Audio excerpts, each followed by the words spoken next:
Your ass is next. You know, this revolution is filled with so many ironies, really. First, you tell us that it is manly to keep your word, right? If you are a man, you keep your word. And now all of the black people in this country are demanding, and even the black people in the whole world are demanding, is that you keep your word. You told us we were free. Well, then show us that we're free. You told us that there is justice, equality for all in this country. Well, then stick to your word and let us see the justice and equality for all. Or else admit to us that you're not a man, you're a worm, you're afraid of us, you're afraid to give us equal stand. You're afraid that if you give us equal ground, that we will match you and we will override you.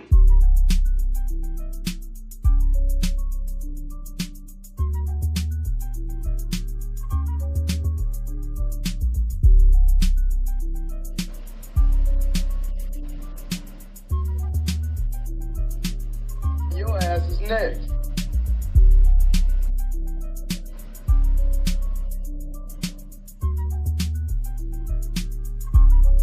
Your ass is next.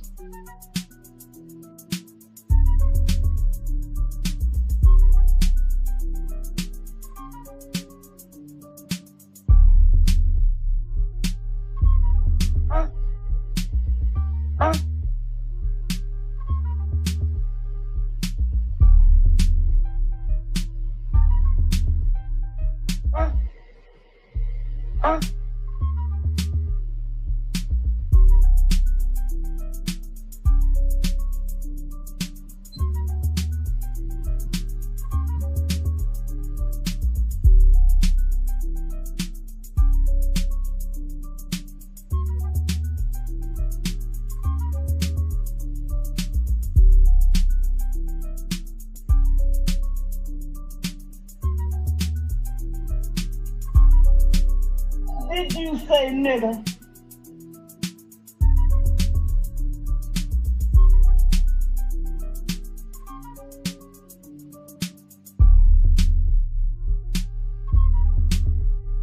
Your ass is next.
And your ass is next.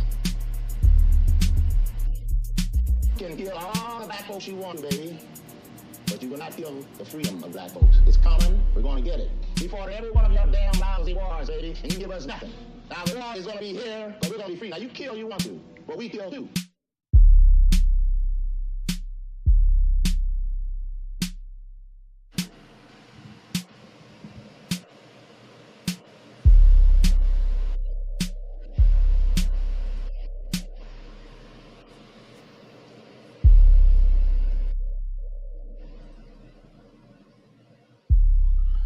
All right. We got the post-fight breakdown.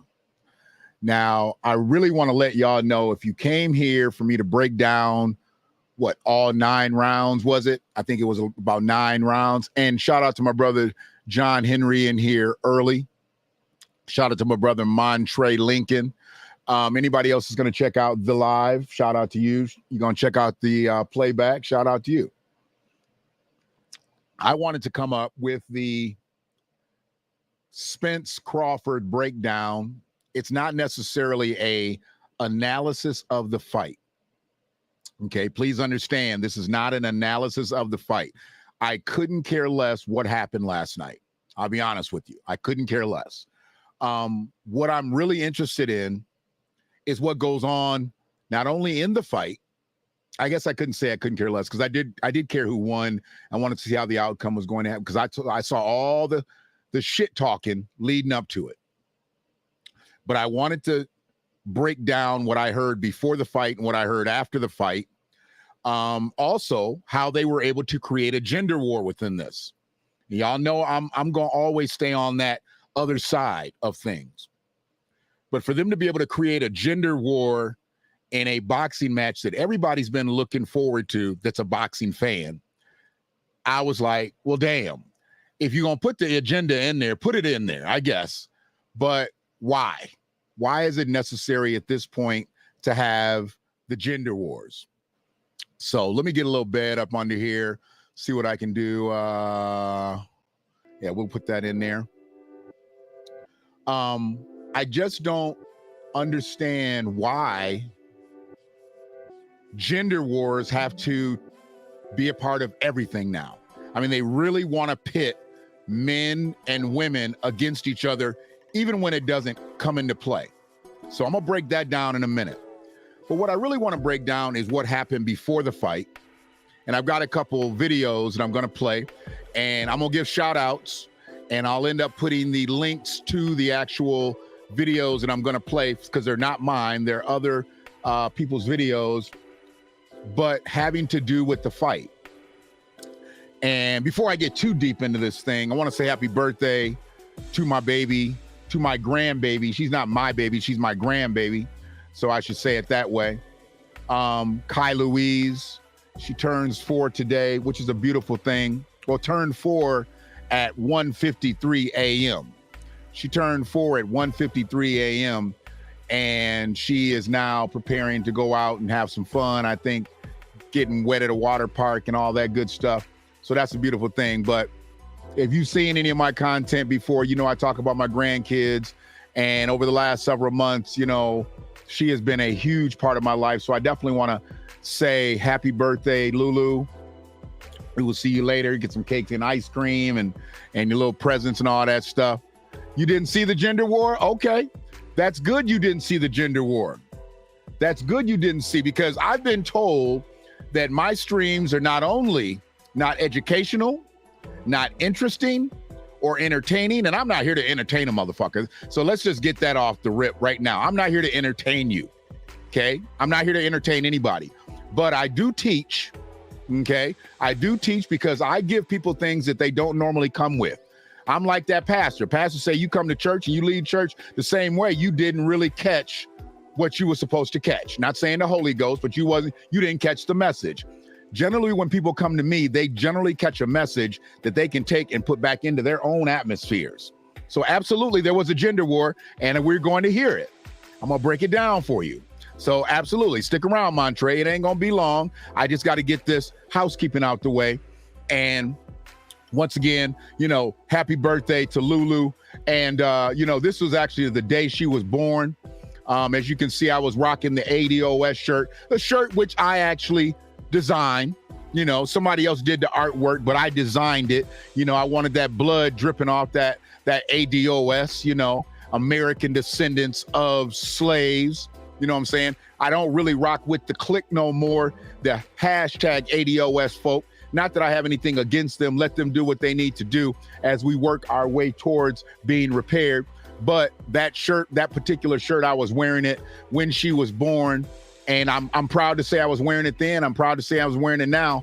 But, you know, I just don't rock with that. You know, you all know I identify as an American freedman, you know, not an African American, not an American African, not a minority, not a black person, not a Negro, you know. But I'll go by all that pretty much except the African American thing. So we're going to get with that. But yeah, stick around, Montre. We're going to break down, and you're going to have to put your earphones on if you're not got your volume turned up loud enough so you can hear how they crept it in, And then I'm going to show you exactly where some other things came in that I didn't really like, but I guess we here now. It's 2023, and they got women thinking that they men, and they got men thinking that they women, but they got everybody fighting each other. So it is what it is. So let's get it popping. Let's get it popping. Trey, okay, I got you, Trey. Oh, Trey Lincoln. You got your government name up there. Okay, you done changed your thing to your government name. I didn't know it was you, brother. I saw Trey Lincoln and didn't even click Trey Lincoln. Trey, okay, brother Trey, over the road. I got you. Hopefully you're sitting still, getting some rest on this good Sunday afternoon. So okay, now I know who you are. So you know where I am now. You know where I am. You know where I've been. But let's get back to this, because this was an interesting situation. From what I've known and from what I've heard people talking about these cats for the last several years. I heard people talking about these cats for the last several years, you know, and hopefully that collision was going to happen. And I'm glad it happened. I'm finally glad it happened, so people can stop talking about it. Okay. All right. Because I've never really known about either one of these fighters as fighters. I never really watched them, go through their careers. Saw a couple rounds here and there for Spence, saw a couple rounds here and there for Crawford, but I never really followed them. But what I have followed is all the bullshit that surrounded them. And I've seen the evolution of both fighters. What I learned last night, and I don't know if Spence Jr. has any or not, but I learned last night that Crawford has 6 kids. Crawford's got 6 kids. And from what I know, he taking care of all of them. So y'all know I'm with that shit. Y'all know I'm with that shit. You got 6 babies and you taking care of all of them? Absolutely. You going out there doing your thing. You got out of whatever you was into before you was fighting, and you got into this, and this is how you making your way. That's a beautiful thing. I love that. I love that. Okay. Oh, I'm gonna tell. Okay, I bet. I got you. So it just logged you in from the government. I got you. So no problem. But what I want to do is I want to play early a part of the post-fight so we can break this down. This is the post-fight. We're gonna start backwards to 4, because I don't want people thinking that this is like Sports Center 2.0. All right. I don't want anybody to believe that this is like some type of real fight analysis and we're gonna break it down round for round, punch by punch. I already know. They said what they said, Crawford hit 60% of his shots. I don't care what you doing in life. If you doing it a 60% clip, you doing it pretty good. Other than shooting free throws, maybe in the NBA. But you doing things pretty good if you hitting at a 60% clip. Every 10 times he threw a punch, he hit 6 of them. That's going to hurt. I don't care who you are. That's going to hurt. So, dude, I saw it leading up to it. I never saw a lot of his fights, but I saw him differently than I saw Spence Jr. And I'm going to break some of that down in a minute. But let me get this screen share together so we can make sure I got this audio right. Give me one quick second.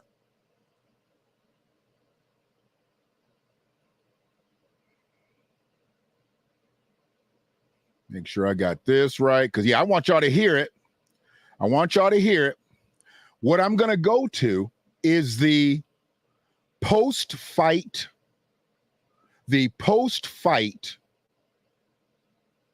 interview. The post-fight interview, okay? And you got to understand, the fight's already happened. Press conferences, weigh-ins, everything's happened. And where this guy is, look at Crawford's mannerisms. Let's start there, because I got him like right before I believe they're going to start interviewing him. But look at his mannerisms. He's putting on the belts. I don't know why they try to put all them belts on little dudes. Little dudes can't get them belts like when they showed like Lennox Lewis and all them cats with all their belts. They're giants. Those are giants. These dudes are 150 pounds. They tried to put all them belts on him and it wasn't working. Then somebody tried to put their promo hat on him and he was like, get that shit out of here. Just watch. Watch this. Watch what's going to happen here. I'm going to lower myself here so y'all can see this whole thing. Just watch what happens here. And listen to it, because I'm going to stop it when it happens. With a bullet. Unbelievable performance. It cannot be overstated how sensational Terrence Fair use is. Let's go to Jimmy Lennon Jr.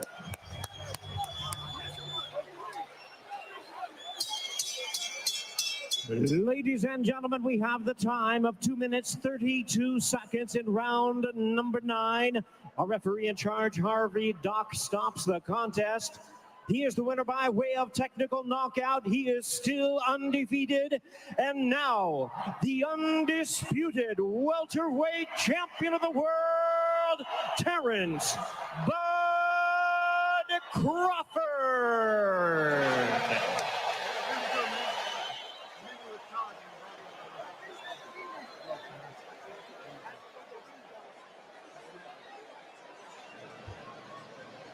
All right, Morrill, thank you very much.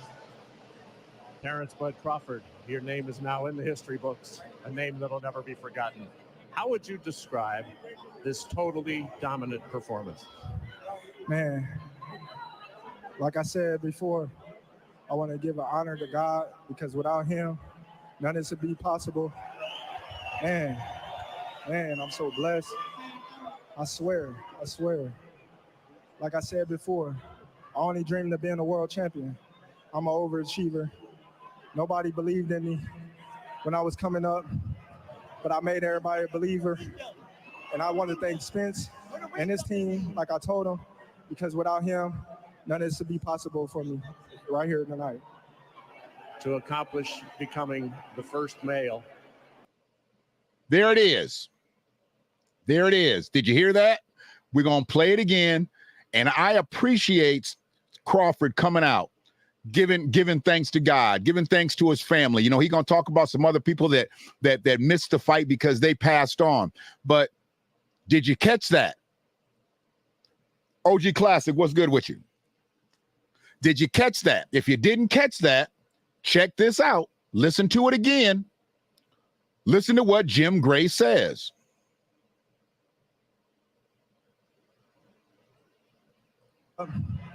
But I made everybody a believer. And I want to thank Spence and his team, like I told him, because without him, none of this would be possible for me right here tonight. To accomplish becoming the first male. Undisputed, 4 belts in 2 divisions. Why are we talking about the first male and first female where boxing is concerned? There was boxing, and then they started women boxing. Okay? Not something that I've ever really agreed with. I mean, even when Layla Ali's fine ass was boxing, I really didn't like it. I didn't think she should have been boxing. I don't think that women need to be in this type of brutal sport, but they do what they do. They're going to do what they do. And much love and respect to Clarissa Shields, because I'm going to cook her ass in a minute. All right? Much respect to the Michigan product. She a mitten product, but Clarissa going to get cooked in a minute. Don't worry about it. I love her.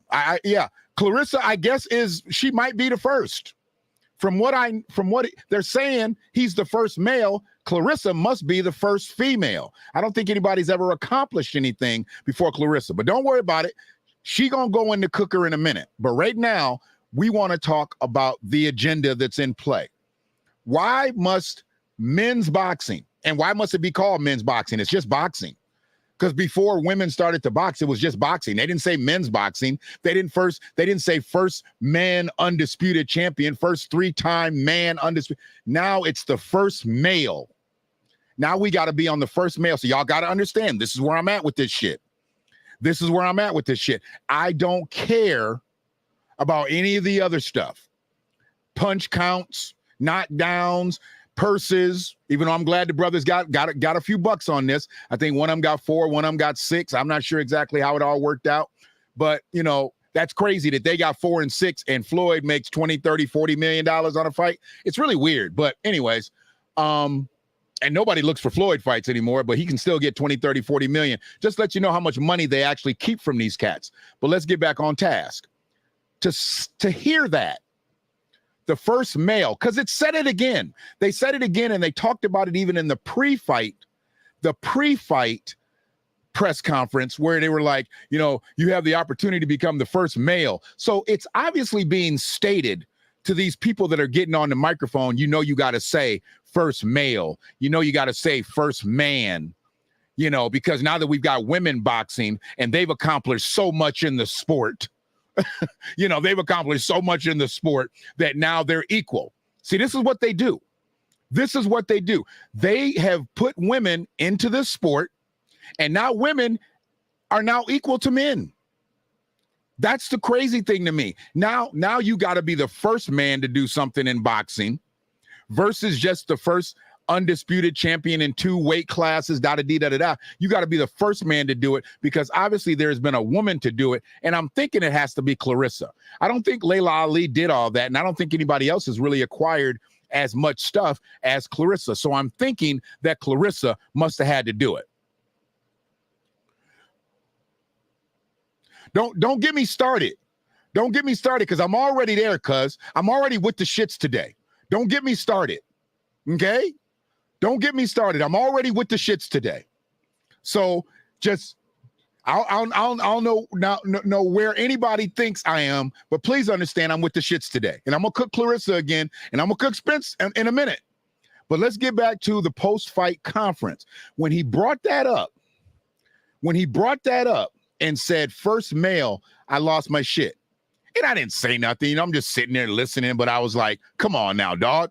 That's where we at now? That's where we at? We got to say first male, first man, whatever on this in boxing. It's a man's sport. It's a man's sport. Pretty soon they're going to say it's a unisex sport. They're going to say boxing is a unisex sport, but it is what it is. So let's just go into his post-fight conference so y'all can get a little entertainment, because I'm not entertaining. I know I just taught some of y'all something, but I'm not entertaining, okay? I'm not even interesting, but I know I just taught y'all something. So for the people out there that don't think they can get taught nothing and that I'm not educational and I'm not entertaining, I'm good with that. So let me give y'all some entertainment and y'all can watch a little bit more of this post-fight conference. Means what to you? It means everything because who I took the belts from. They tried to blackball me.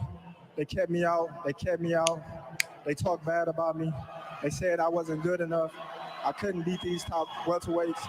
And I just kept my head to the sky. And I kept praying to God that I get the opportunity to show the world how great Terrence Crawford is. And tonight, I believe I showed how great I am. You certainly did. Let me ask you about your ability to take away Errol Spence's jab. Was that the game plan? Well, yeah, Errol Spence, he's a tremendous talent. He got a great jab, and we was worried about the jab coming in because that's how he set up all his shots off the jab, you know, and so our main focus was the jab. You take away his best attribute, and then, you know, the rest is history.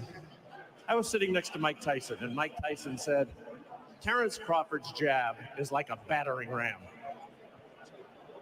What's your assessment of what he had to say about how you were able to, and then we'll take a look at that knockdown where you hit him with that jab. Well, we practiced that. You know, normally in camp, we do a flicking jab, but we knew that wasn't going to work with Errol Spence because he's durable, he's strong. So we had to practice on a strong, firm jab, the jab with him, and then stop him in his tracks. But let's take a look right here at this monitor. We're going to go through all the knockdowns. First, let's. All right, they can do that. They can do that. And they can talk. You know, they can watch the knockdowns. Y'all can watch the knockdowns. And that was good. You know, very respectful. I like Crawford. Okay? I like Crawford. Let me just be honest with you. I like him because he's humble. You can tell he done been through some things. I heard the cat got shot in his car. Like he was sitting there counting his money. I don't know if it was from boxing or what, but he got like shot and robbed in his car, you know, and here he is now becoming the first undisputed champion. See, I'm not going to say that first male shit because I don't even believe in that. He's the first undisputed champion in 2 weight classes. I mean, he done went through some things, you know, so hearing him as humble as he is, it's a beautiful thing. You know, seeing that he is as solid as he is, you know, it's a beautiful thing. But I'm most impressed about the brother because they said the brother got 6 kids. They said he got 6 kids. And look at what he's doing to provide for his family. All right. He out here eating for real. That's a beautiful thing. Okay. That's a beautiful thing. Now, with that being said, they talking to him. You know, they going through the whole progression of the knockdowns and all that stuff. Not anything that I'm really concerned about, but he's about to give it up to Errol Spence. Earl Spence is going to come in and do his post-fight conference, and let's see the difference between Earl Spence and Terrence Crawford. Like I said, I love Terrence Crawford, what he stands for, what he's about, you know, and that I've at least known that much about him. He's very humble, and the fact that really nobody was giving him a chance in this fight. Mostly people I saw was talking about Spence the dog, Spence the lion, Spence this, Spence that. I saw a lot of talking, heard a lot of talking rather, saw a lot of showboating. And it didn't seem like Spence was really respecting the light the way Crawford was respecting the light. So I like that. I like that humbleness about a fighter. You know, I mean, I like that braggadocious shit too. Don't get me wrong. If you got it like Ali, which too many ain't had it like Ali.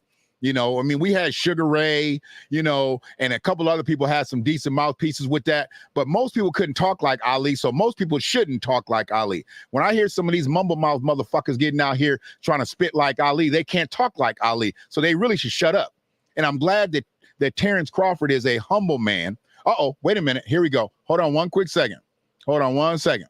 Okay, so what's going to happen here, you're going to see the exchange from Bud, I think they call him Bud Crawford, leaving, and here comes Errol Spence Jr.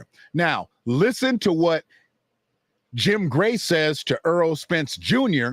and how he reacts to the fight, because Bud, went over and talked to him after the fight. You know, they done talked all kind of mad shit leading up to the fight.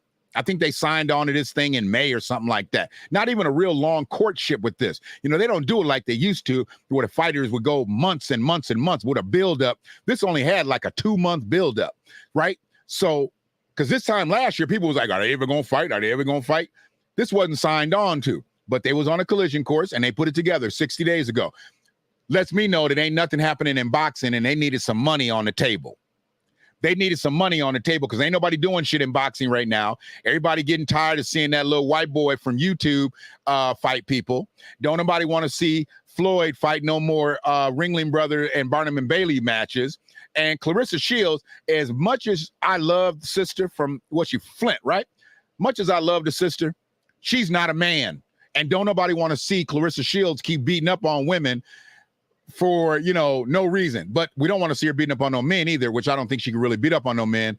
She probably could beat up on some men, but not no men that, you know, are in the sport. What you say there, Brother Trey? I predicted Crawford would win the fight weeks before the fight. Okay, so you saw what I saw then. You saw the solidity in Crawford. A lot of people didn't see the solidity in Crawford. John Henry said he saw the solidity in Crawford. A lot of people, man, it's all up and down my timeline. People with Spence. I'm like, wow. Okay, y'all seeing one thing, I'm seeing another thing, but I can't wait to talk about this thing on the other side. So let's listen. Let's listen to Earl Spence Jr.'s post-fight interview with Jim Gray. This is the official interview, even though it's not actually on Showtime. It's somebody else's page that I took it from, and I'm gonna give them a shout out. Let me go on and give them a shout out now, because they probably gonna try to strike my video because my shit is catching, you know, 10 views. Mr. Yira. It's Mr. Yira. Okay, you see that? Mr. Yira in the bottom left corner. So shout out to Mr. Yira for putting this video up and me be able to break it down. I didn't go to the Showtime page. I just went to the first post-fight interview, and this was all the content that I needed. So let's listen to Earl Spence Jr. and what he says, because a little bit of it's kind of, no, a lot of it, all of it's kind of shit. Bud came over and spoke to you right at the end of the fight. What did he say to you? Say who? Bud came over and spoke to you at the end of the fight when you were in the corner. What did he say to you in that moment? Say good fight. What happened? Let's start. I call bullshit. You saying that man walked over to you after all the stuff you done talk, after all the stuff he done talk, after all the stuff y'all trainers done talk, after all the stuff y'all entourages done talk, after all the stuff y'all families done talk. That's all Bud came over to you and said was good fight. I call bullshit. Now y'all saw the fight. Go back. I know some of y'all was smart enough to DVR y'all pay-per-view. So go back and look at the post-fight, and you tell me that Bud didn't stay there longer than say good fight. He actually talked to him. Now, why would he come in there and just say, good fight? Well, I know why, because his brains is rattled. His noodle is rattled right now, so that's what he said. What he say? I went with Bud because of his humility. There you go. I like that, man. I like that in a fighter. As much as I like that shit talking and all that stuff, sometimes there's a time and a place for it, and sometimes there's a fighter for it. See, Bud Crawford is not a shit talking fighter. He got a mouthpiece. He can talk. I heard him talk in that pre-fight conference. He was calling somebody a whole ass bitch, all kinds of stuff. But the main thing was he's about the mitts. He gonna put them paws on you. Okay, Spence like to put them jaws on you, but Bud like to put them paws on you. Spence was talking before the fight. Spence's people was talking before the fight. But when it came down to it, Bud said, let's just let the fight be the fight. And it worked. So let's go back and let's start it over again. He said, what did Crawford say to you? And then this fool sat up there and just lied. Just lied. Bud came over and spoke to you right at the end of the fight. What did he say to you? Say who? Bud came over and spoke to you at the end of the fight when you were in the corner. What did he say to you in that moment? Say good fight. Did you say What nigga? happened? Let's start from the second round. It looked as though, by our unofficial scoring, I haven't seen the cards, that you won the first round and then you got caught with that flash in the second round. Did that just change the entire complexion of this fight? It just he was a better man tonight. He was using the jab, he dictated the jab, and my timing was a little bit off, and he was catching me in between shots. Was the timing off because of the layoff, or was the timing off because he was just so much better tonight? It was just better tonight. I make no excuses. He did his thing. He was a better man tonight. Errol, how did he manage to take away your jab? He said that was his game plan. How was he able to do that? He was just throwing a harder jab. He was timing with his jab, and he had his timing down on point. Were you surprised with his speed and his accuracy? And tell us about being on the receiving end of Crawford's jab. I wasn't surprised by his speed or his accuracy. It's everything that I thought of. It's just, my timing wasn't on point. You now have the ability to trigger a rematch.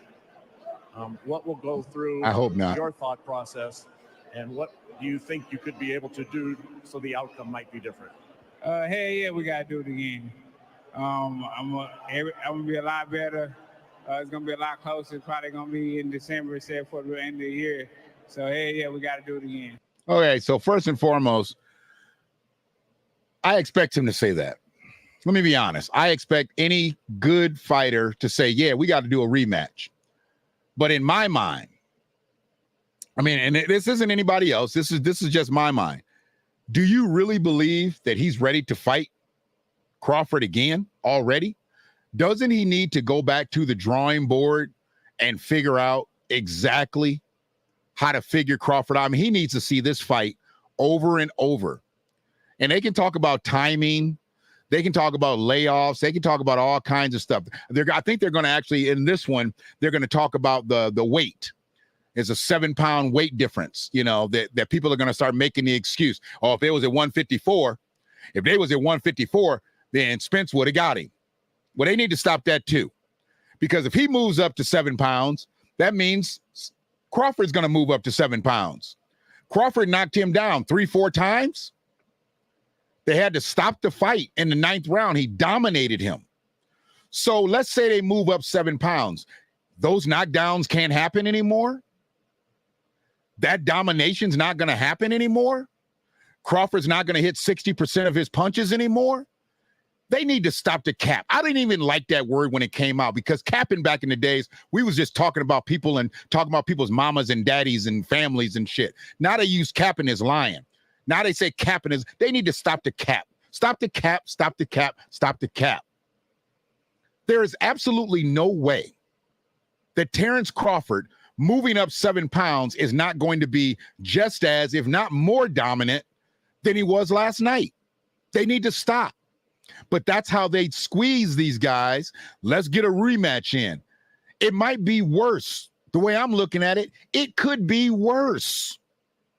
Yeah, you had 2 months to do this one. Now you're looking maybe for 4 months to do the next one. Nah. Why don't you go get a tune-up, then go get a tune-up fight, then come back and let's see where we at. because I don't believe that Errol Spence right now is on the same level as Crawford. I just don't see it. That could be just me because I haven't really watched boxing in the last several years on a regular basis. You know, I just got turned away when they tried to mix boxing with MMA and all this other stuff. You know, the competition didn't seem the same, and all the old fighters kept coming back fighting, doing. Come on, man. I'm from them Hearns Hagler days. I'm from them Leonard Hearns days. You know, late Muhammad Ali career. You know what I'm saying? Into the homes and them big heavyweights and whatnot. You know, I don't know about people that's fighting people that uses their feet to fight. I really don't even know about the women fights. You know, I know who's been dominant in the past, and I know who's dominant in the present, but I'm not really with that. And this right here, this is how they get these cats. And he's thrown off right now. You can definitely tell his brain is rattled. Crawford rattled this cat's noodle, man. He rattled this cat's noodle. And you can see it and hear it in the interview. Let him finish this interview, and then we'll get back and cook. Because I'm tripping. It's just the way he's talking about a rematch, and we're gonna do it in December. We're gonna do this and do that. Come on, man. Come on, man. To do so the outcome might be different. Hey, yeah, we gotta do it again. I'm gonna be a lot better. It's gonna be a lot closer. It's probably gonna be in December, except for the end of the year. So hey, yeah, we gotta do it again. You had said you wanted to move up to 154. At what weight will this rematch take place? Hopefully at 54. Errol, you're a great champion. You're a class act. Appreciate your time, and we look forward to seeing you in return. Thank you. We definitely got to do this shit again. Thank you. Errol Spence, all class. Terrific performance. Laurel, you hit it on the head. One for the ages by Terrence Crawford. Back to you. All right, Jim, thank you very much. And he, you know, at 35, they say, well, is he in his prime? I mean, let's be honest. I mean, we got to be honest. We got to be honest with this.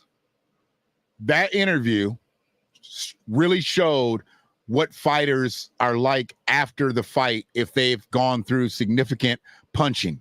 And they said Crawford hit at a 60% clip. 60%, y'all. 6 out of 10 punches he was connecting with. And then you got power shots inside of that.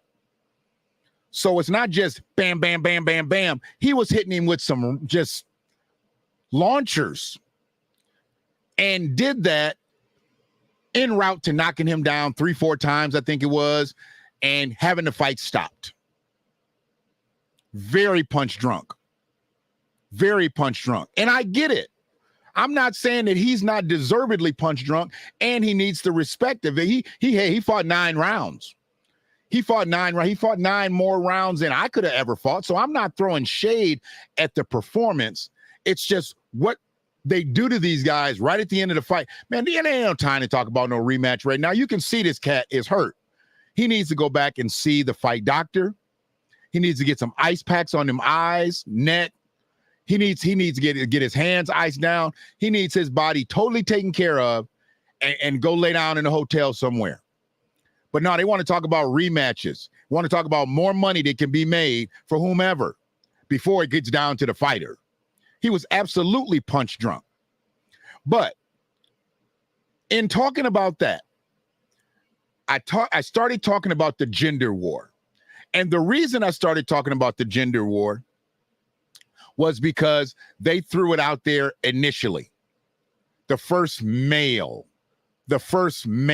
Why does it have to be the first male? How come it just can't be the first fighter?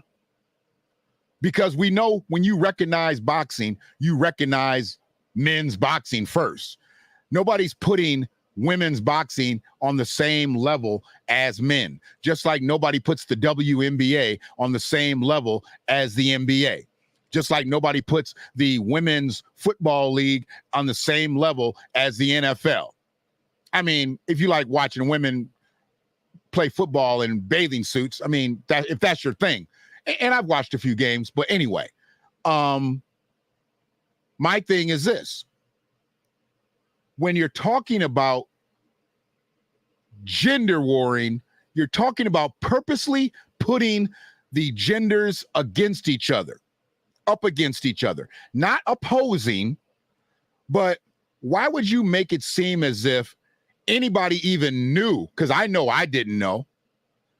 Did anybody that's in the chat know that Bud was the second person in the world to ever get the undisputed in 2 weight classes? Did anybody else know that? Did anybody else know that other than the person who they're saying is the first? And like I said, I think that must be Clarissa Shields. I could be totally wrong. But some woman has 2 different weight classes as the undisputed champion in boxing. I don't know who it is. I guess it's Clarissa Shields. But did anybody know that before they started saying first male undisputed, first male undisputed? I'm like, first male?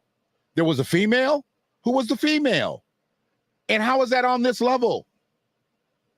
Until they start putting these fights together, which they probably can because it would probably be too expensive for a person like myself if I wanted to go, put Clarissa's title fight on the same night as this title fight in the same arena. Then you're going to see the prices of the tickets go up. The prices of the pay-per-view go up. You know, and then they'll say, well, not enough Clarissa fans could get in because we had too many of Crawford and Spence fans, or not enough Crawford and Spence fans come in because we got too many Clarissa fans. I mean, is that what they're going to say? There's no arena big enough. Put them outside. Put them in Michigan Stadium. 100,000 people. Half the people are going to look at the big screen anyway. They're not going to be looking at the fight because the ring is too small. But why don't they really try to magnify the sport by putting Clarissa's championship nights on the same night as other championship nights? Did she fill up LCA when she fought in LCA? Was it standing room only when she came here and fought? Was it last month? Did she sell out every single ticket in Little Caesars Arena? I don't know. I didn't go to the fight. But if she did, more power to her, and that means that she is a draw. Now, I'm going to go look because I don't know if she did or not. It wasn't even important to me. But now since they want to put women's boxing on the same plateau as men's boxing, I got to find out. And I know it is saying in my mind. In my mind. So what we going to do, we going to go to the pre-fight interviews, because there was some stuff that was said in that, and I'm glad that Crawford came out on top because it gives me more fuel to talk about this pre-fight conference. And while we're doing that, I want y'all to just see this. This is why I'm so into this right now. This is why I'm so into this right now. Let me go ahead and pull this up. Yeah. Y'all don't seem to understand. I am on fire with this. I can't even believe she said this, man. I can't even believe that she said this, you know? She was not told to say this, I hope. I hope she wasn't told to say this. Okay? I mean, and she can say what she wants, I guess. You know, Clarissa can say what she wants. But for her to say that she could fight a man and outbox a man who's actually in contention to fight one of these 2 cats, probably at this point, Spence, that's ludicrous. And I'm not talking about Christopher Bridges ludicrous. I'm talking ludicrous. I mean, how do you think you can beat this man who literally, and I don't even know Clarissa's weight. I don't even know what she weighs in at. Don't even care. But the fact that she's a woman, and the fact that I know she can't be as strong as this cat,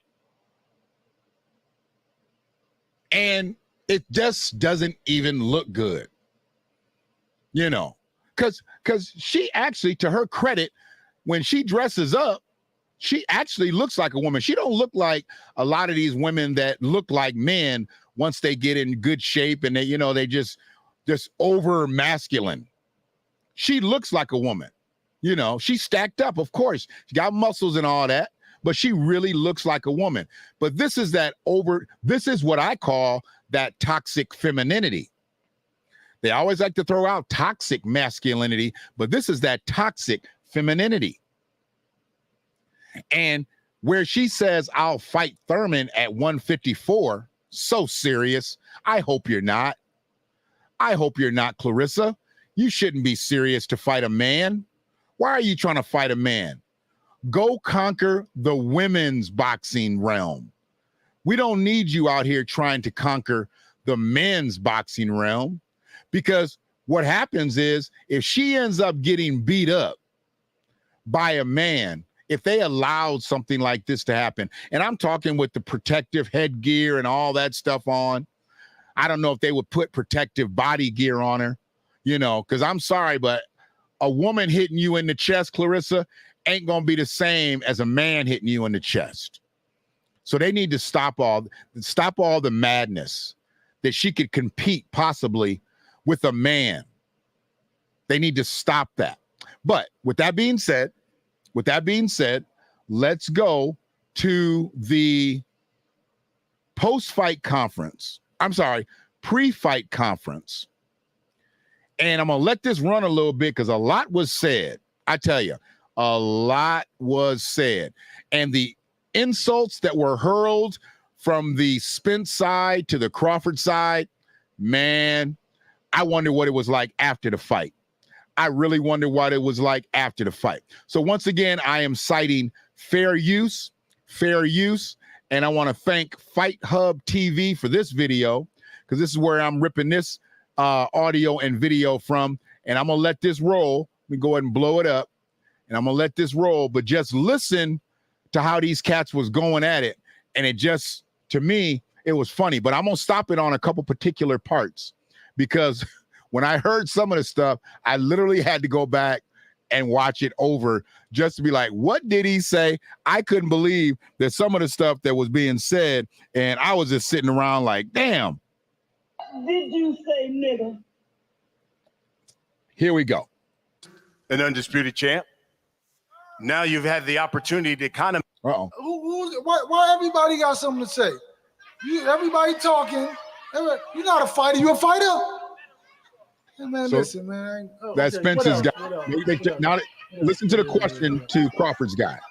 Don't worry Brian, about it. Brian, Don't worry about that.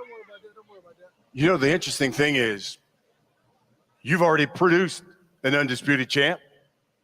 Now you've had the opportunity to kind of make history and do it, be the first male to do it in another weight division. First male, you hear that? You're going up. You hear that? First male. He said it too. This was something that they had these guys purposely say. They had these guys purposely say that. Make sure you say first male. You know, this just ain't our sport no more. Make sure you say first male. Listen again. Listen again. You've already produced an undisputed champ. Now you've had the opportunity to kind of make history and do it, be the first male to do it in another weight division. I don't even understand what that's about. I mean, I'm still not understanding how we got to the space of it being males versus females statistics. Women's boxing has their own records, and they're not very long. They don't go back over 100 years. Women's boxing records don't go back over 100 years. I don't know exactly when women first started getting the notoriety for boxing, but the first professional boxer that I know about that was a female was Layla Ali. There probably was some before her, but the first one who really made it fashionable out here was Layla Ali. Coincidentally, not coincidentally, but coincidentally, but not coincidentally, her daddy was Muhammad Ali. So it took Muhammad Ali's daughter to put boxing for females on the mainstream. Nobody else's daughter in history had put boxing on mainstream before Muhammad Ali's daughter. So when you start talking that greatest stuff, that's a lot that goes into that being the greatest, being the GOAT. Muhammad Ali is the GOAT because he not only was who he was, he produced a child who became a champion boxer. It wasn't a man, but it was a female, and I get it. But that's who and how powerful Muhammad Ali was, that his daughter grows up and ends up being a champion boxer. Well before Clarissa, now I'm hearing about they may fight. I don't want to see Layla Ali and Clarissa Shields fight. I really don't want to see that fight. I don't even know what kind of shape Layla Ali is in, but they've been chirping at each other, and I just don't want to see Layla Ali at this stage in her life fight Clarissa Shields. But anyway, that first male shit is what's cooking my grits. First male? Really? First male. Come on, man. It's a man's sport. It's man's statistics. Just because women have shoehorned their way into this sport does not mean that their statistics are synonymous to the men's statistics. But now they got to be the first males to do something because a female has built those statistics up in her sport. That's crazy. That's crazy. And I get it. I know a lot of people don't like what I say, and that's good. Because that doesn't mean that I'm not saying the right thing. That just means a lot of people don't like what I say. Okay, I got it. So let's just continue and let him talk, because it's actually a nice little back and forth. It's a nice little back and forth between Crawford's trainer and Spence's trainer. I like the little back and forth. I like the trainers talking shit. I just don't like all the time when the fighters get to talking shit. But let's do it. You're going up against, obviously, a phenomenal fighter, and then also a trainer of the year. But if you're victorious on Saturday, what does that say about Brian Bomac McIntyre as a trainer? Says he got 3 other people helping him. Come on, man. That's disrespectful. It's funny. It's funny, y'all, because I mean, why does that even come into play? I mean, didn't Angelo Dundee have people around him? Didn't Emmanuel Stewart have people around him? Didn't the great Eddie Futch have people around him? Didn't the great Jim Miller have people around him? Every great trainer has people around him. So why is this clown talking about because he got 3 other people around him? Of course you got 3 other people around him. You don't have just one guy in your corner when you fighting at this level. Maybe when you doing the Golden Gloves or something like that. But even in the little leagues, they have multiple people around them. But that's okay. I'm good with this. I like the barbs, but that was some clown shit because he got 3 other people around him. But the other stuff's coming. The other insults are coming. It's gonna get good. Come on, y'all, be quiet, be quiet, be quiet. It's funny, y'all, because ain't no more hiding. You can't hide no more, Derek. We're gonna find out who the best man is. I respect you for what you've done in the game, but you ain't never went up against me or my staff. So you remember something. We've been here before. You trying to get there. No. All right? I can tell you how it is to be undisputed. You can't tell me shit. Sit back and watch this. Sit back and watch this. I promise you something. I promise you something. Hey, man, listen, man. They got to make a new weight for you. Super heavyweight. The fuck you talking? See, I like that. I like that. I like when they talk shit like that. Now, instead of talking about the fight, instead of talking about his fighter, Earl, and letting this other trainer talk about his fighter, Terrence, he wants to throw this brother's weight into it. Now, granted, in all fairness, I do hope that brother does figure out some better dietary choices, so he can be around here a little bit longer, and I'm not saying everybody got to be like me because obviously I'm not skinny. I stopped eating meat over a year ago, but I'm still not skinny. But I know I feel better. I feel better than I did last year. I feel better than I did 4 years ago.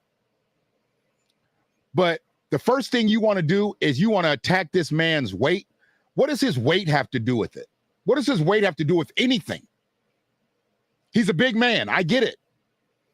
He's made some dietary turns that maybe you don't agree with. I get it. You see, he's a smaller guy. He's a slimmer guy. So, little dudes always like to talk shit to big dudes. It's funny to me. It's funny to me when little dudes like to talk shit to big dudes. Okay? And that's all they got. They got the fat jokes. I get it. And that lets you know the level that a person is. Because I don't know that person's health status. So he may be big because he got all types of other issues going on. I don't know. Just like I don't know his status. He might be small because he got some issues going on. I don't know. But because this individual is big, you want to talk about his weight when it's all about the fight. It ain't got nothing to do about nobody's scale.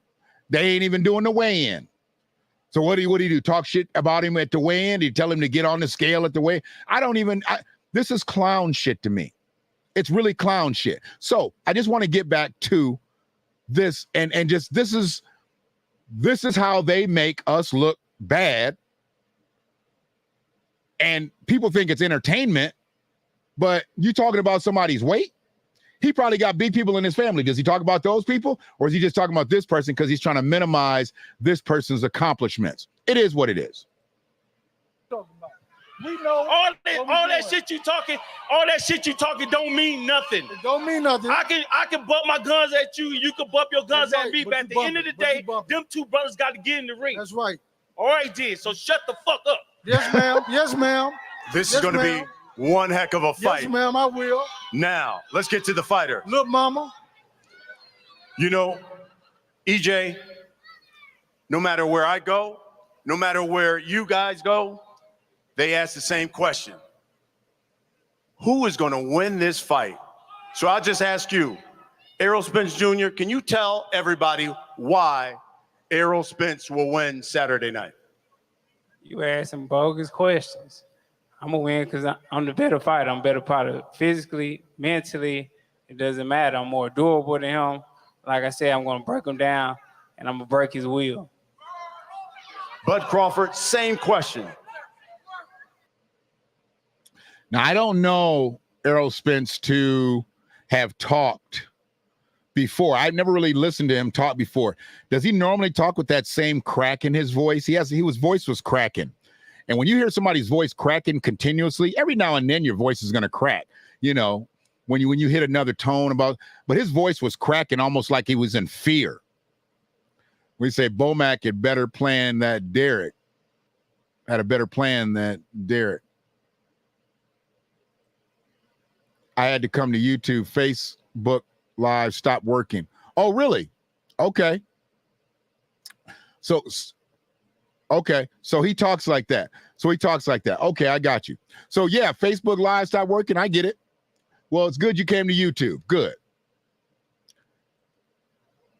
He didn't say spiritually.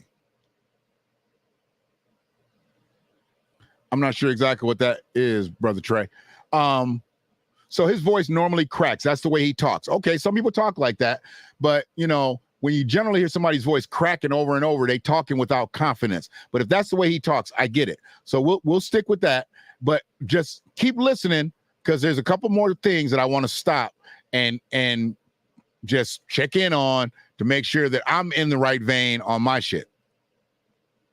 Will you tell boxing public why Terrence Bud Crawford will win Saturday night? I love this. Everything about Terrence Crawford is better than Errol Spence Jr. Period. When you look at everything that I do in the ring, is better than Errol Spence Jr. So, you know, I mean, come fight night, I'll be proving each and every one of the doubters wrong once again that Terrence Crawford is the best fighter in the world today. And that's just what it is. Not taking, you know, any credit away from Errol. He's a great fighter. He's good at what he do.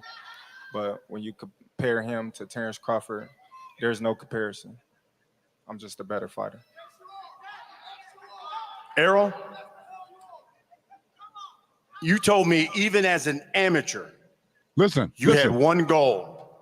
You had one dream, and that is to make history and be the first undisputed welterweight champion of the world, especially in this era. Floyd, Manny, neither one of those great fighters never accomplished it. You accomplished that and get a victory Saturday. What does this say about Errol Spence Jr.? Well, I don't remember telling you that because my goal was to get some money, especially when I was in the amateurs.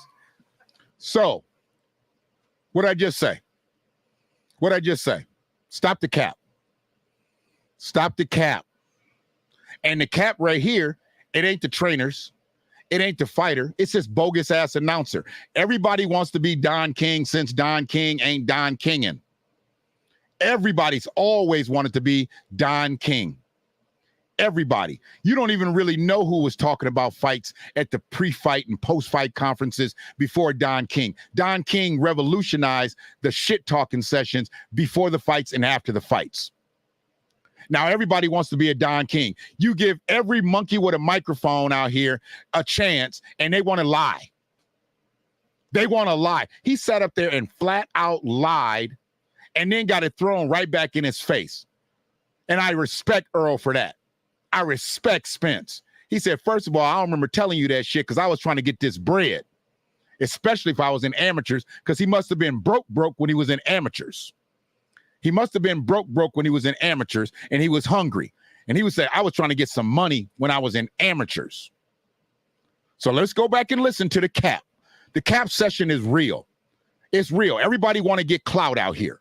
Everybody want to get clout out here, but don't nobody want to do the right shit to get clout. That's why I clown any motherfucker with a microphone that don't know what he's talking about. And I don't even know who this announcer is. And I'm clowning his bitch ass. When I find out who he is, I'm going to clown him. I'm going to do a whole stream on him and go back and see if I can find some other clown shit that he done said. Listen to this. Errol, you told me even as an amateur, you had one goal, you had one dream, and that is to make history and be the first undisputed welterweight champion of the world, especially in this era. Floyd, Manny, neither one of those great fighters never accomplished it. You accomplished that and get a victory Saturday. What does this say about Errol Spence Jr.? Well, I don't remember telling you that because my goal was to get some money, especially when I was in the amateurs. Talk that shit, Earl. But me winning this, I mean, it means a lot. It definitely means a lot. It means that I am one of the greatest welterweights that ever lace up a pair of gloves. But we've already mentioned it. You win this fight. You join Clarissa Shields as the only fighters to become undisputed in 2 different weight divisions. You be the first male. So there it is. So there it is. I never even listened past that part. Past that part when he lied, I never listened. So it is Clarissa Shields. Clarissa Shields is the first individual to gain undisputed status in 2 different weight classes. And they've now elevated her to where now the men have to share that distinction.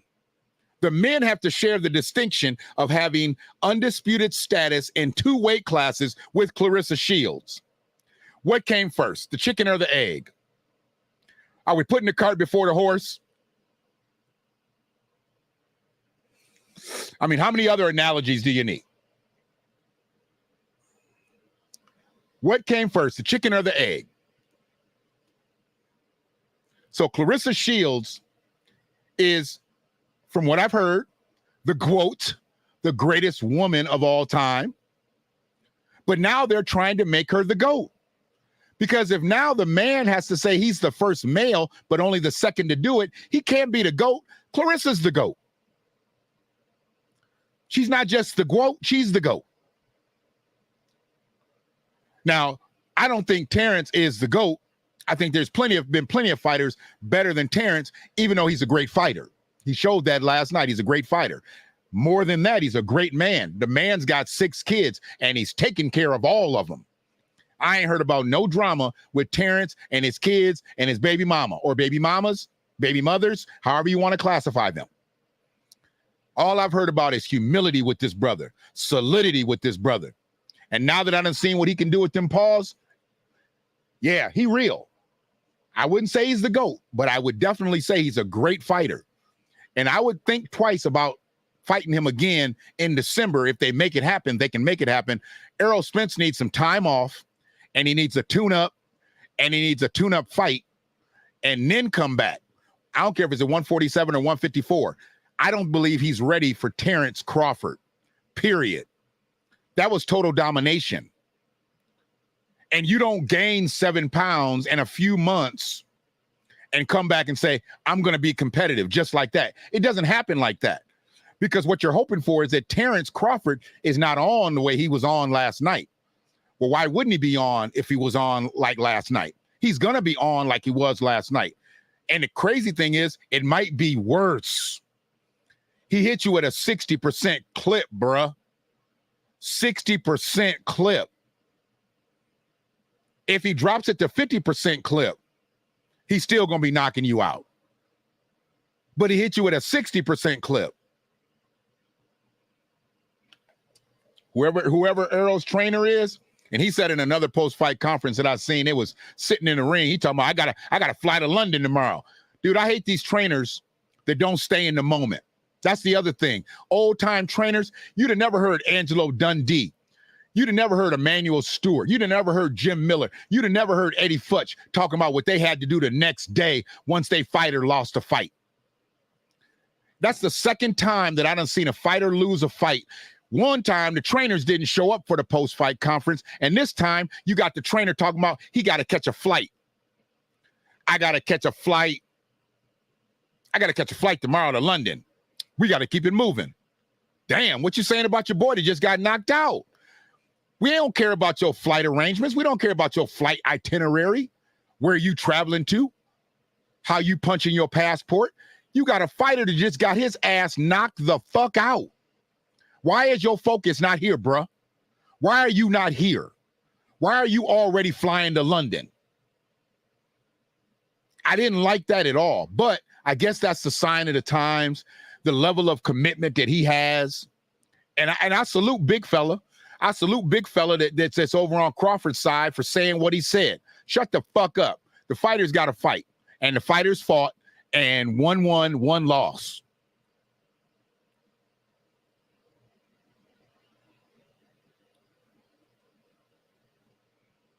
After Crawford got shot, he stopped all the nonsense. He don't drink, smoke, none of that. Plus he always stays fit. Okay. See, and that's a beautiful thing. 156, y'all know what that means. I heard that alarm. So Crawford was with the shits before, right? He was with the shits before. I get it. Now he done got his career on pace. He done stopped the drinking, stopped the smoking. He don't do none of the nonsense. And he's always in shape because he knows there is not another profession. And this is what I like about brothers that have that focus, that have that drive and that determination. He knows there's not another sport that's going to pay him. There's not another business. There's not another job, an occupation, a career, whatever you want to say, that's going to pay him $5-6 million to fight for about 27 minutes. Now, he had to train. He had to stay fit. He had to stay right, be clean, leading up to that. But between May 20-something, I think it was May 23rd that they signed the contract, and July 29th, he stayed the course. He worked out, and he put in damn near 27 minutes in the round. 3 minutes around, 9th round, 27 minutes. Y'all see where I'm getting that number from. And he got about $5 million before taxes. Before taxes. Let's say they cut him in half and he pays 50% to taxes. 50% to taxes in his corner. So he comes out of it with $2.5 million. Who in the world is going to give Terrence Crawford $2.5 million for 2 months worth of work? Where can he get paid $2.5 million after paying everybody that helps him get there for 2 months' work? Not only that, he realizes his life is on the line every time he steps in that ring. Best way to survive is to be ready. Point blank, period. Point blank, period. Ain't no point in going in there clowning around. Hell, I saw stuff. I didn't see them walking in. I guess they were showing him walking into the arena. People were saying that Spence Jr. looked like he was high. They said it looked like he was high. Now, I don't believe that he was high. I don't want to believe that he was high because I know they got to do drug testing. So I would hate to hear that they're going to say that he had some type of illicit substance in his system. But they were saying that he looked high. I'm hoping that he wasn't. I don't want that for the brother. I don't want that for anybody. I don't think you should go in any type of battle like this inebriated. You are putting yourself in great danger if you go into a fight and allow that to happen. So hopefully he was not inebriated in any way. But I saw that on multiple platforms. A lot of these boxing pages I follow, they said it looked like, you know, he might have been smoking. And I don't always like to put that on cannabis because I don't believe that cannabis is everybody's Achilles heel. I really don't. It's not mine. And I know that there's other factors in play sometimes. You know, these young cats, they doing little different things out here. You know, they doing a little bit different things, but I don't want to put any of that on Spence Jr. I just want to say that, hey, Terrence Crawford dominated him. He dominated him. He did what he needed to do, and let's move on. But the real reason that I'm here anyway, is to give the analysis of what I heard. And what I heard was just foolishness. He said Crawford eased up on him. Crawford could have ended Spence's career if he wanted to last night. So without seeing the whole fight, John Henry, without seeing the whole fight, I have to take your word for it because I'm trying to tell you, bruh. I'm trying to tell you. Them knockdowns that I saw, what led up to them knockdowns must have been something serious. And not serious, serious. He was hitting that boy with everything.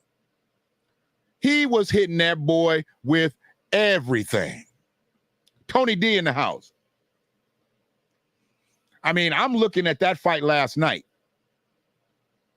through about a 2-minute, 3-minute lens, maybe. And I saw them knockdowns. And then I saw the post-fight conference after seeing the pre-fight conference, seeing the way Spence talked, seeing the way Crawford talked. And I'm like, dang, that's two totally different demonstrations there. But the main thing that I really wanted to talk about was how did men, it almost looked too easy for him. Man, when you hitting somebody with 60% of your shots, it is too easy. The way they built this fight up, the way I've seen people carry on about these two, they was talking about Spence was going to dominate Crawford. Crawford wasn't even supposed to win the fight, let alone 60% of his shots. Come on, man. Come on, man. And let me, I got to throw a shout out. Hold on one quick second, because these fellas, they doing their thing real big. They doing their thing really big. Hold on one second. What's that group? I'll get it for you in a second.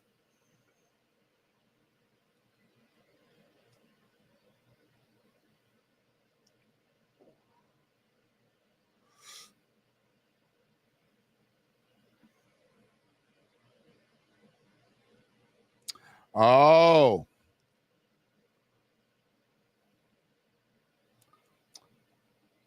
So it looks like the Facebook feed got cut.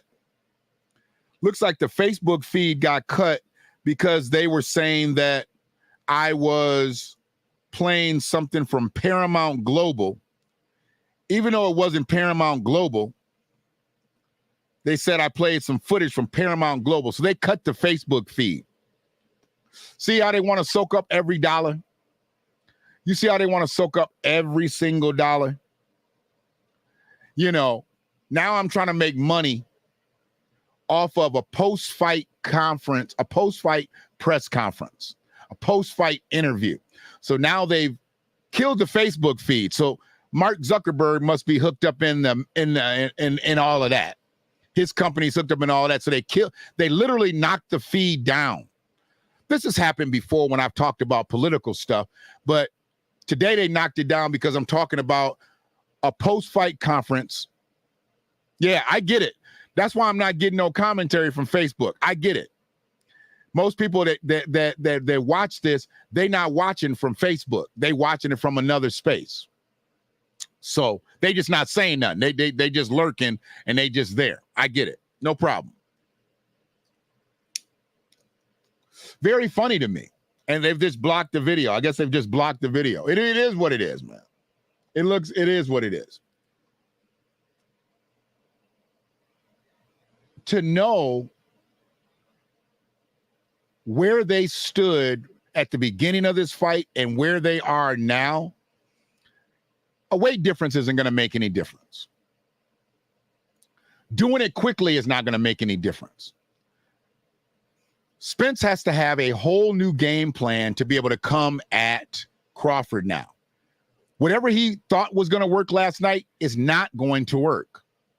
Crawford came in with a game plan to counter Spence, and it worked.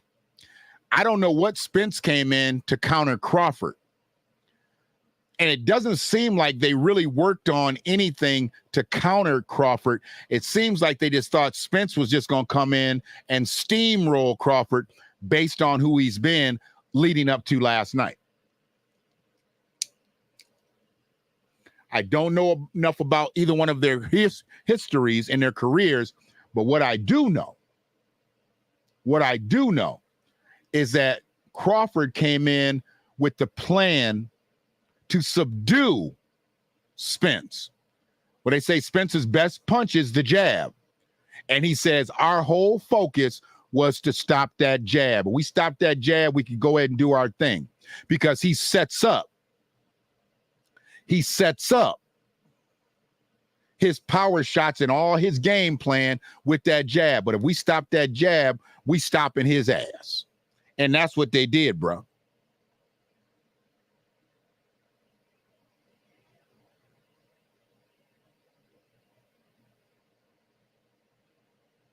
That's what they did.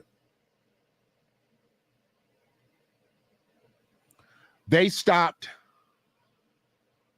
Spence by having a game plan to counteract his strength.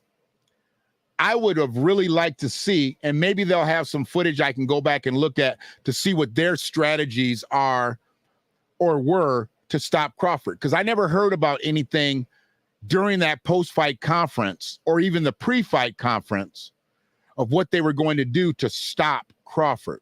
It just seemed like they felt like he was just so undermatched that Spence was just going to steamroll Crawford. And I didn't see that. I didn't see it. So it is what it is. But the bigger point that I've been trying to make this whole time is this. And I really didn't want to believe this, man. I really didn't want to believe that Clarissa Shields said that she could beat a man. She says, I just think I can outbox him. I just think I can outbox him at 154. Let me look up, and because I don't know it. What does Clarissa weigh? How much does Clarissa weigh? Clarissa Shields weight. Clarissa weighs what?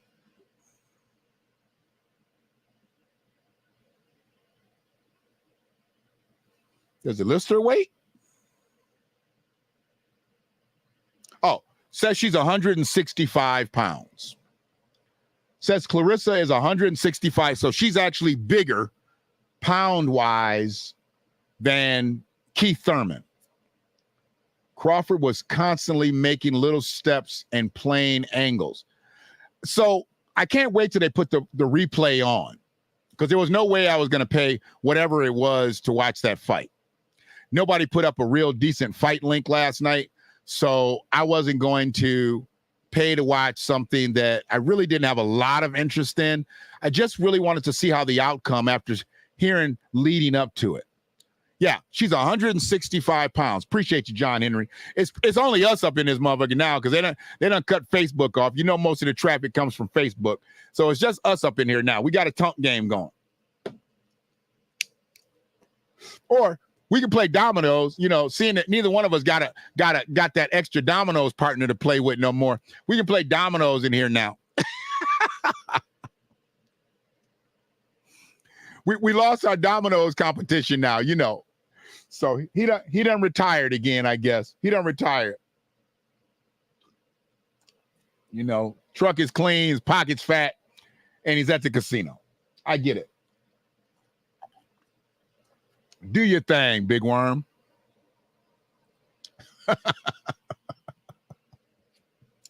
I'm on one right now, man, because I ain't gonna be up here long. You know, we got to figure out something. I'm not sure exactly what's gonna happen today with Kai Louise's birthday and everything. They got some stuff going on at the water park. You know, we just want to be able to meet up and love on her a little bit, and then, you know, we get on out the way. We just grandparents, so, you know, we don't try to steal the spotlight. Ain't no point in trying to steal the spotlight. We want the light to be all hers, but at some point we'll link up. You know, at some point we'll link up. But I'm on this right now, man. I'm on this. What'd you say? I called him and talked fight with him. He was headed to the casino. Hey, man, you got to get it how you live, baby. You got to get it how you live. Always bet on black. Always bet on black. Yeah, he living that life now.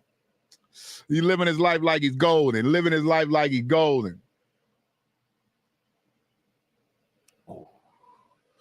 I hope that run carries him all the way through, man. I hope it carries him through. Hope it carries him all the way through till tomorrow, to where he can win that $1 billion lottery ticket. Hopefully his luck is riding high, because the Mega Millions has done got to $1 billion again. And the way his luck is riding, he needs to be on that. You need to get him with some tickets tomorrow. Put some money on them $1 billion tickets. He gets some money on them $1 billion tickets, man. Come on. Hopefully he can win tomorrow. But back to business. Clarissa saying this, I really didn't want to believe she said it. So what I had to do, I'm going to fact find. So I went right to her Twitter feed, because I follow her on Twitter, and lo and behold, she said it. Lo and behold, she said it. And it was really actually disrespectful. It was really disrespectful that she did it. I didn't like that she did it, but she did it. I get it. I mean, I don't know what people are trying to do out here, but some of them are creating these gender wars, you know. But she put this on her Twitter feed. And what did she have? Hold on one quick second. What did she have as far as how many people had looked at it? Wow. 1,151 people liked that shit. 482 people had retweeted it, and 586 people had commented on it. Are you serious? It got that much traffic. 607,000 people viewed it. I mean, it's hard not to view it, because it's just going to go through your timeline and whatnot. So I get that. I'll fight Thurman at 154. So serious. All the respect in the world to him. No, it's not. You don't respect a man who fights men for a living and tell him you can outbox him. That's not being respectful at all.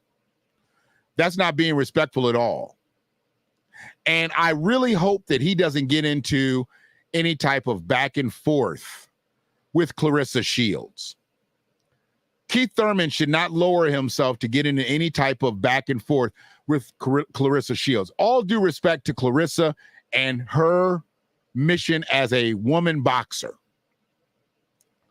and all the accomplishment she obtains as a woman boxer. But she can't beat a man. It's not going to happen. I don't care if she is 9 pounds heavier than he is. She can't beat a man. What'd you say? He said it was senior citizen time, $15 towel. He went down for the eco tables. I get it. Hey, when you balling, ain't nothing wrong with balling on a budget. Just because you baller status don't mean you need to be balling status. You know, when you baller status, that's when you try to save money. You know, if you balling, that's the time to cut coupons. That's the way I see that. I see it that way. When you ball in status, that's when you start cutting the coupons. So hopefully he gets smart and, you know, don't get down there in over his head in some way. Because I never wish bad on anybody, one way or the other. I don't care how you do me. I don't wish, well, I do care how you do me. So I just lied to y'all. I do care how you do me. But I can take care of myself if you do me wrong. Just don't do my people wrong. Once you do my people wrong, then it's a whole different story. Then I'm in a different space. I'm in a different space. And you should probably be in a different space too, because once you do my people wrong, we're not going to be able to be in the same space again. So good luck to him. But as far as Clarissa goes, she needs to stop the cap too. She knows she can't beat no man. And maybe she's just doing it for the sensationalism. Maybe she's just doing it for, she didn't have nothing else to do. Now, she says she could beat Keith Thurman. And Keith Thurman is possibly going to be one of these next two opponents. So she's saying she's right underneath them. Can she beat Earl Spence? Can she beat Crawford? How far is, and I know she really respects Crawford because they did some post-fight stuff. I saw her hugging Crawford after the fight. I like that. I like that she was rocking with Crawford, But this tweet right here is out of pocket. It was out of pocket. She should have never did it. You know what I'm saying? I'm like Jerome in Purple Rain. It's fucked up what you did. I don't like it. Morris doesn't like it either. I'm not sure exactly who Morris is in this situation, but I know I don't like it. I don't ever want to see her say anything about fighting a man again. Ever. Again. Okay? So, but the gender warring is deep. And they're going to continue to try to pit men against women on every level. On every level. This is why I called it the Spence versus Crawford breakdown, the low blows that most miss, because most people didn't see the stuff or didn't hear the stuff, and they didn't see the tweet from Clarissa. Most people. So some of y'all did, but most of y'all didn't. So I taught most of y'all. Now, the fact that Facebook killed this video, I'm going to have to upload the link from YouTube onto Facebook for people that want to see the whole stream, or just let people know, hey, if you want to watch the whole video, since the metaverse won't let me spit a verse, in their universe, go to YouTube. You know what I'm saying? They're going to make me Suge Knight on them. If you're tired of metaverse all up on your platform when you're trying to spit a verse and they knock you off the universe, come to Death Row. Come to the Villager on Deck. That's where you need to come. That's who's going to not entertain you. I'm not here for your entertainment. Now, I used to say edutainment, and then motherfuckers start putting that up, talking about, man, I created this new phrase called edutainment.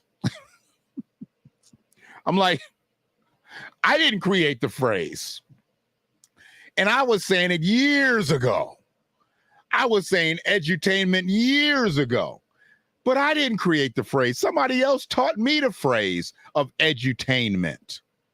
But now you got these motherfuckers out here in 2023 talking about, I came up with a new phrase. It's called edutainment. I'm going to educate you and entertain you at the same time. Get it? Yeah, I get it. You unoriginal bitches. Y'all have no originality. And this AI shit is about to really take y'all over. That's about to really take y'all over. Because the lack of originality has been so deep for the last several years. Now AI and Chat GPT gonna take over, and y'all won't be creating shit. Everything's gonna be a recreation. Everything's gonna be unoriginal. It's gonna be a duplicated. Often duplicated, always impersonated. Often duplicated, always impersonated. That's what it is. It used to be often impersonated, but never duplicated. Now it's going to be often duplicated and always impersonated. That's the way it's going to be. It is what it is. So everybody that's out here looking at this fight breakdown, I apologize if you really thought you was coming here for a pre and post fight analysis. I apologize if that's what you thought, because I'm a boxing fan, but I'm a boxing fan from way back in the day. I'm not a boxing fan really of today. So I appreciate it.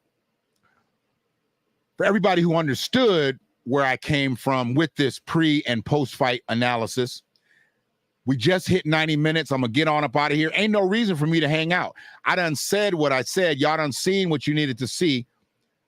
The low blows that most people missed about the gender wars, and obviously the stuff that happened before the fight and what happened after the fight, none of it supersedes Crawford dominating Spence. Because I never thought that they were actually going to fight. I thought it was going to be two cats that was just going to kind of avoid each other. And when I heard they were going to fight, I was like, oh, okay, it's finally going to happen. It's finally going to happen. I had no idea it was really going to happen leading up to this week. I hadn't been paying attention. Just hadn't been paying attention. Then I was like, oh, okay, so these cats really are going to fight. And now that they fought, and now that I've seen Crawford and Spence in the same ring together, I don't need to see it again. I don't need to see the rematch. I don't believe that it could be much different. I really don't. As long as Crawford keeps doing exactly what he's doing, Spence definitely can't keep doing what he's doing. He's got to come back with a better game plan. So appreciate anybody that checked out the live. If you're watching the playback and you stayed all the way through to the 91-minute mark, you real. I appreciate you too. Y'all be good, and we'll see you on the next one. One love.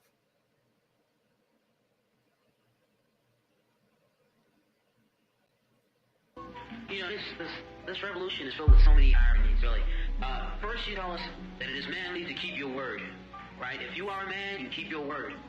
And now all of the black people in this country are demanding, and even the black people in the whole world are demanding, is that you keep your word.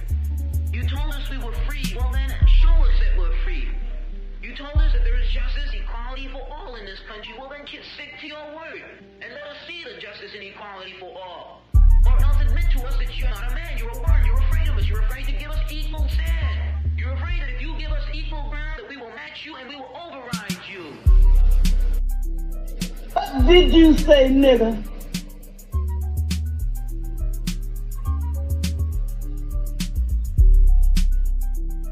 Your ass is next.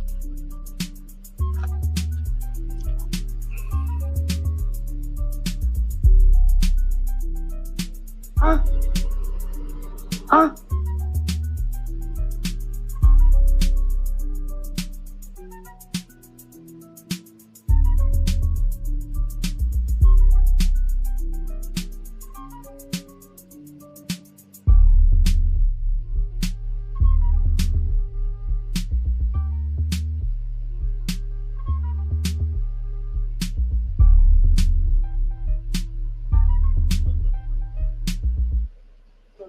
Look at this. Somebody come look at this. Look at this. Somebody come and look at this. Look at this.